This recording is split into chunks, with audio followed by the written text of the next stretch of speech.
Imagine finding this decaying ancient diary. And it doesn't just describe, a haunted house. It talks about journeys through deep time, a collapsing solar system, encounters with these mythological horrors. Yeah, it's not just a story. It feels like this terrifying cosmic riddle found in some real ruins. Exactly. Today, we're doing a deep dive into a really extraordinary piece of literature. It's presented as a found manuscript, and it just blurs all the lines between reality, vision, and cosmic horror. We're talking about William Hope Hodgson's The House on the Borderland. A foundational test, really. Yep. For anyone new to cosmic horror, it's this subgenre where the fear isn't about ghosts and sheets. It's about humanity being utterly tiny and vulnerable in this vast, uncaring universe. Right, incomprehensible sometimes. In this book, it's a cornerstone. So our mission today is to kind of extract the most potent bits, guide you through its layers of strangeness. Hopefully you'll come away well-informed and maybe, delightfully unsettled. Consider it your shortcut to getting a handle on a classic that genuinely pushes boundaries. And what makes it so creepy from the start is how it's presented. Not just a novel, but like you said, a found manuscript. Supposedly dug up in 1877 from ruins in Western Ireland by these two friends, Tonneson and the narrator. And the description of the manuscript itself adds to it. A small book, but thick, filled with this quaint but legible handwriting. It even supposedly has this queer, faint pit water smell. Ugh, and damp pages with a soft, cloggy feel. The author, this recluse, apparently wrote it all down just to ease his mind. To try and make sense of the strange things he was experiencing, yeah. To the best of my ability, he says. Okay, so the manuscript's found. Let's get into how that actually happened. It starts with these two friends, Tonneson and our unnamed narrator. He's the one reading the diary to us, essentially. Right, they're on holiday, vacationing in this really remote, kind of bleak spot in Western Ireland called Creighton. Unmapped, even. The description sounds desolate, bare and unpeopled, earth scarcely covering the rock. Not exactly your typical tourist destination. And that isolation is key, isn't it? It sets the stage. So while they're fishing, they find this river that just vanishes, disappears into the ground. Weird. So they follow it. They follow it. And it leads them into this overgrown area, first looking like just wilderness. But then the narrator realizes it's actually a great and ancient garden, though now it's all dismal and somber. And this is where things get really strange visually. They hear this droning roar. Yeah, coming from the garden, leading them to this massive chasm, a huge waterfall crashing down. Monster cataract, it's called. And across this chasm, what do they see? This is the kicker. They see a jagged mass of ruin, but it's literally suspended in midair. Hanging in midair. Perched on this rock spur sticking out over the abyss. Looks like part of some prodigious structure. Makes no sense physically. Totally impossible. And it's in that rubble, that impossible ruin, that Tonneson finds the book. That's where he finds it. The small book. Yeah. Much crumpled and dilapidated. This whole found manuscript thing, it's clever. It's not just a story device. It gives this immediate feeling of reality to the bizarre stuff that follows. Blurs the line. It makes you wonder, could this actually have happened? It pulls you right in. Exactly. And the manuscript, titled The House on the Borderland, introduces us to its author, this old man, the recluse. Yeah, the recluse. He lives in this house described as ancient, curious, and fantastic. It's got little curved towers and pinnacles, and its main body is shaped like a circle. Very unusual architecture. And he's not entirely alone. He's got his old sister there who's his housekeeper, and his dog, Pepper. Loyal Pepper. Right. And the house itself has this bad reputation going back centuries. The local villagers call the recluse mad. But he insists he's not superstitious. Right. He just says, things happen in this old house, things that I cannot explain. That feeling of deep, almost geological wrongness really ramps up the dread, doesn't it? It absolutely does. It hints the horror isn't just at the house, it's somehow part of it, or the land itself. And things escalate fast. It doesn't take long to go from local spooky tales to, well, cosmic weirdness. The first big event he records happens in his study. The candles. Yeah, the candle flames suddenly glow ghastly green, then this dull, ruddy tint. The whole room is bathed in this strange, heavy crimson twilight. Even the dog gets scared. Pepper. Even Pepper, who's usually brave apparently, starts whimpering, hides between his feet. It's an immediate dive into the unknown. No slow burn here. And then it gets even weirder. He finds himself looking through the redness, through the wall. Out onto a vast plain. And then he's floating. like literally hovering, moving out in the darkness. He watches Earth shrink away. Sees it become a small crescent of blue light, then just an enduring globule of radiant blue. He's actually leaving the planet. Talk about cosmic insignificance. It really hammers home that core cosmic horror theme, doesn't it? Uh-huh. The scale is immense. He lands or descends onto this stupendous plane. And the sun there is different. Totally alien. Not a star like ours. It's a gigantic ring of dull red fire with these huge writhing flames shooting off it. And the place is just empty, silent, desolate. He's truly somewhere else. So he's adrift in this alien landscape. What happens next? He's somehow carried towards mountains, finds a vast rift like a huge crack.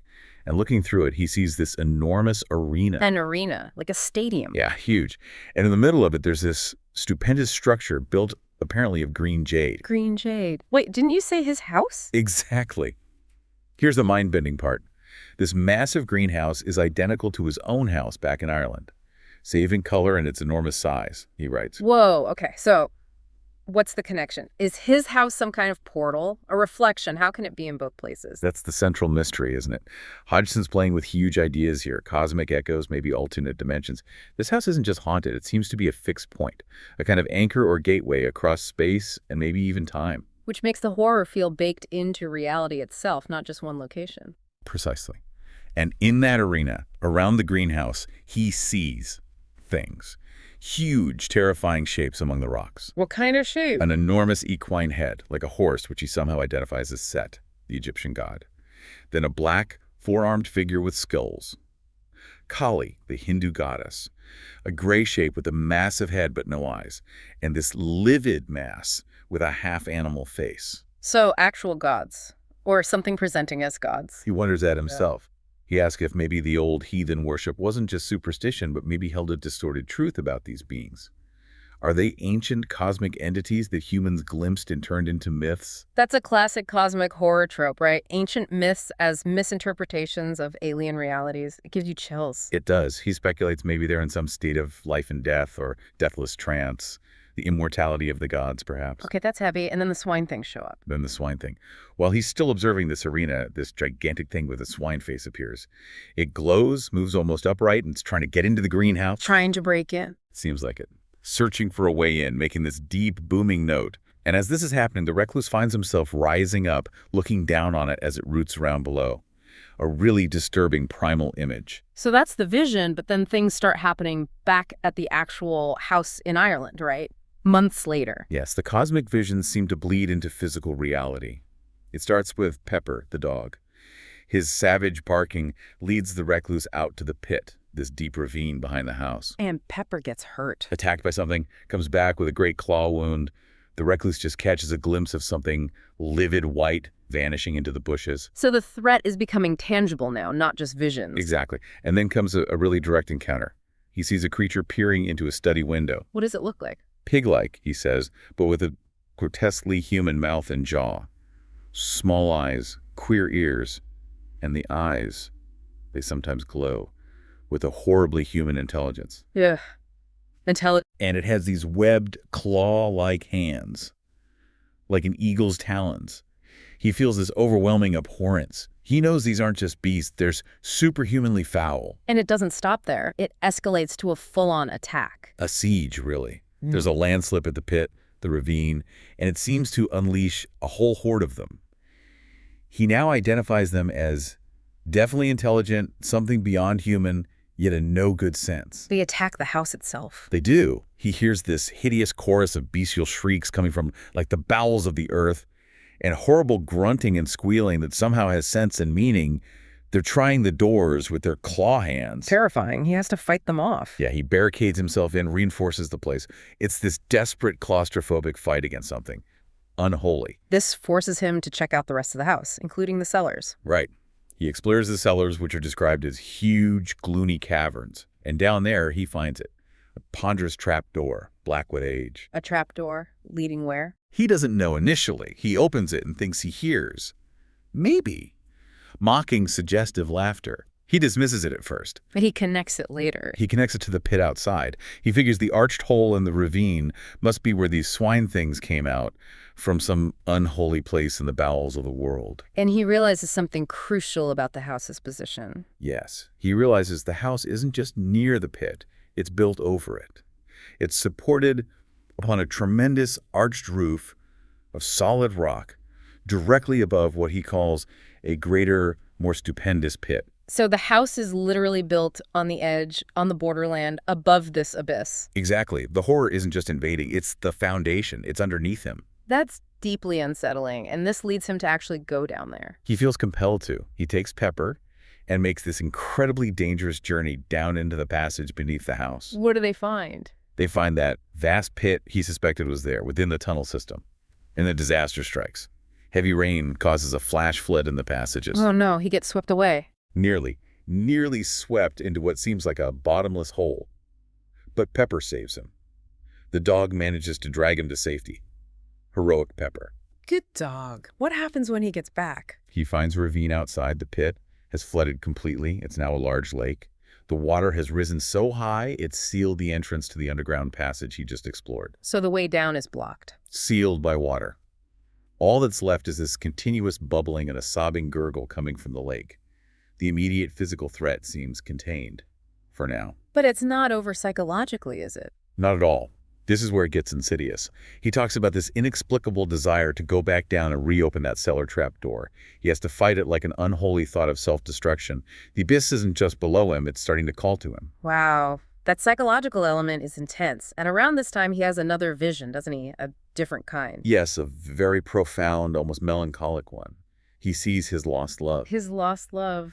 On what she calls the Sea of Sleep, described as a boundless plain of mist-enshrouded quietude. It's a very different kind of otherworldly space. And she warns him. She does, passionately. Tells him the house was long ago given over to evil. But then, paradoxically, she says she can only reach him there, in that house. So it's both evil and a place of connection. That's complex. Very. They have this brief reunion, separated by some invisible barrier. It's full of sorrow and love. It raises questions. Is this memory? A spirit world? Another dimension intersecting with the house? And after this vision, this is where the time stuff happens, the really mind-bending part. This is where Haji just throws the physics rule book out the window. Yeah. After the vision of his love, time outside his study window starts accelerating, wildly. Accelerating how fast? To an unbelievable degree. Days and nights start flashing by in seconds, then just a flicker. The sun stops being a sun. It looks like a vast flaming comet streaking across the sky, then just a swaying trail of palish fire. Wow. What does that do to the room? To him? It's existentially terrifying. It's Hodgson showing human life against the backdrop of cosmic time, and it's brutal. The room fills with dust like centuries are passing. And Pepper, the dog. Poor Pepper.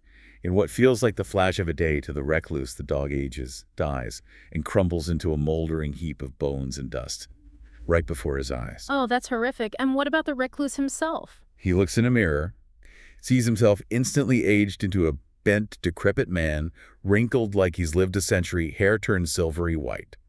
The house itself is visibly decaying around him, stones crumbling, mortar falling. But the most shocking part? He finds his own body, under the dust where his chair was, an ages-dead corpse. He realizes he's watching all this as a bodiless thing. He even wonders if he slept on that dust for 1,000,000 years or more. He's become a disembodied consciousness witnessing the end of his world. Essentially, yes.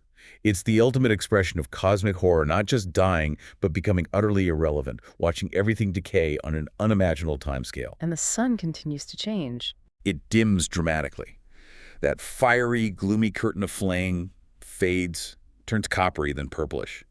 Eventually, it becomes just a vast dead disk with only a thin rim of bronze-red light. The world plunges into this savage gloom. The end of the solar system witnessed firsthand. But then something new appears, a green star. In the midst of this total darkness, yeah. A single great star of vivid green shows up in the north. It grows and grows until it's like a huge emerald dominating the sky. What does he think it is? He thinks it signals Earth's journey is now heading toward the realms of light. This green sun becomes this new, transcendent, but still kind of terrifying cosmic center. And just when you think it can't get any stranger, the swine things come back, even out here in dying space. Right, it's wild. He sees them again, a legion of unholy things crawling all over the house, which now look like a great ruined structure in this green twilight. What happens to the house? A vast column of blood-red flame shoots out of the roofless ruin, and then the entire house just vanishes. Disappeared into the depths of the earth, he says. Back into that pit. It gets reabsorbed by the abyss, but the creatures are unharmed. Apparently quite unharmed. Yeah. And then comes the end of the earth itself. Collision. Collision. Earth rushes towards the dying sun. There's a tongue of dazzling flame, and the sun becomes a vast splash of burning white, the grave of the earth. Total annihilation. Yet he, as a consciousness, survives this. He continues. The green sun is now immense. He theorizes it might be the vast central sun, the center of everything, maybe where dead stars end up. And he sees other things, globes. Yeah, a boundless river of softly shimmering globes. They're transparent, cloud-like, with a soft light inside. He gets drawn into one. And finds himself. Back on the sea of sleep. He gets another brief moment with his love. Why does she have to leave again? She explains something called the Sun of Darkness is eclipsing the green sun, another cosmic event forcing them apart. So even in these higher planes, there's still darkness and separation. Seems so. After she leaves, he observes the green sun more closely, sees innumerable rays of a subtle violet hue coming from it, with sparks of brilliant light traveling along them. Messengers. That's his guess. Messengers from the central sun. He wonders if the green sun is the home of some vast intelligence, maybe even the dwelling place of the eternal. But it's not all wonder and light, is it? There are darker things, too. No, there's a disturbing side. He also sees these ruddy tinged spheres that seem to contain human faces, faces tortured with woe, sightless. It makes you question the nature of this cosmic journey. Is it transcendence for everyone, or are there other darker fates? That contrast is really effective. So after all this, does he come back? He snaps back to his study. The first thing he does is call for Pepper. Oh, no. And he finds him. Just that little heap of gray ash-like dust. The time dilation wasn't just a vision, it was real. The physical horror crashes back in. And the threat isn't gone, is it? The thing from the arena? It returns. Weeks later, he has a new dog, and his sister has a cat named Tip. They both get terrified one night. He hears footsteps, pad, pad, pad. What happens to the cat? It's horrifying. Tip gets surrounded by this luminous and ghostly glowing hand, transparent with a lambent, greenish flame flickering over it. The cat literally smokes, bursts into flames. The room fills with a stench of burning. It's incinerated by a ghostly hand. And the new dog gets wounded too, with a greenish patch like a burn mark, shaped like a handprint. He knows the thing from the arena, or something like it, is back and can manifest physically. And this time it affects him directly. Terribly. He has a scratch on his wrist from where the new dog licked him after being wounded by that hand, and the scratch starts to change. Change her. It starts to grow, spread. This corruption covers his right arm and side, starts creeping up his neck. He realizes he's becoming this terrible mass of living corruption. The horror is literally consuming him. Yes. It's internalized now. The cosmic evil has physically infected him. Faced with this unbearable decay, he actually thinks about suicide. Understandable. And his final diary entry. It's so abrupt. Chillingly abrupt. He hears the cellar trap door opening downstairs, hears strange padding steps coming up. Then something fumbling at the door handle. Oh, God, help me now. Jesus, the door is opening slowly.